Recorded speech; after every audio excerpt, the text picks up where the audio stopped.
है इसको? निश्चित बात है, ऐसे कारण सरकार ने उत्पन्न कर दिए जो इस राष्ट्र देश को खतरा है, देश को बांटने की स्थिति में सरकार लेके आई है। सरकार लगातार पहले जातियों में विभाजित कर रही है, फिर छात्रों को विभाजित कर रही है। जिन छात्रों ने कभी भी आपस में कोई छुआछूत या अन्यथा कोई जात बिरादरी नहीं मानी, एक साथ रहे, उठे बैठे, खाया पिया, उन छात्रों के बीच पहले यूजीसी कानून लाते हैं। जब देखते हैं यूजीसी से नहीं मान रहा सवर्ण, उसका पतन नहीं हो रहा, तो उन्होंने एक नया शिगुफा छोड़ दिया कि चंदू तू एक साइड से चालू कर यात्रा और दूसरी साइड से कॉकरोच पार्टी को परमिशन दे दी। आपको ध्यान हो, पूरे इंडिया में, पूरे भारतवर्ष में यूजीसी के विरुद्ध सवर्णों ने हर जगह जगह आंदोलन किए।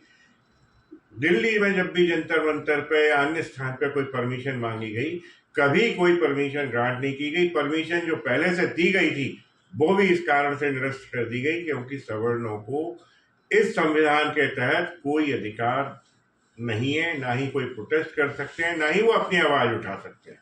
शायद ऐसा प्रतीत होता है कि सनातन और सवर्ण के साथ सवर्ण की आवाज भी बंद करने पर सरकारें उतारू हैं, और इस उद्देश्य से अगर सरकारें चलती हैं तो आज सवर्णों को जागना चाहिए, सरकार का विरोध करना चाहिए, किसी भी स्तर तक करना चाहिए, जाकर नहीं रुकना चाहिए।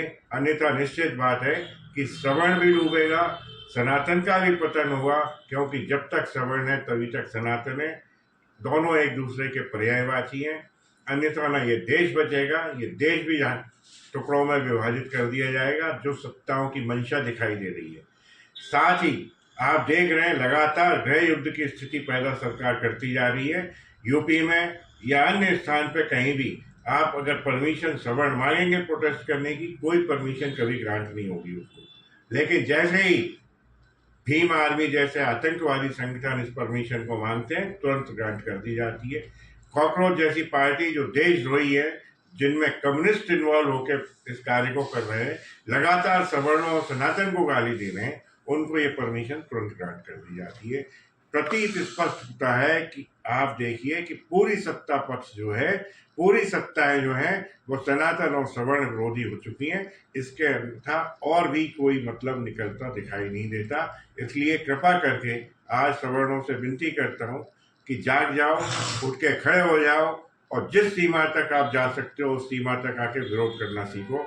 अन्यथा आपका अस्तित्व, आपके आने वाले बच्चों का अस्तित्व, सनातन का अस्तित्व, देश का अस्तित्व समाप्त हो जाएगा।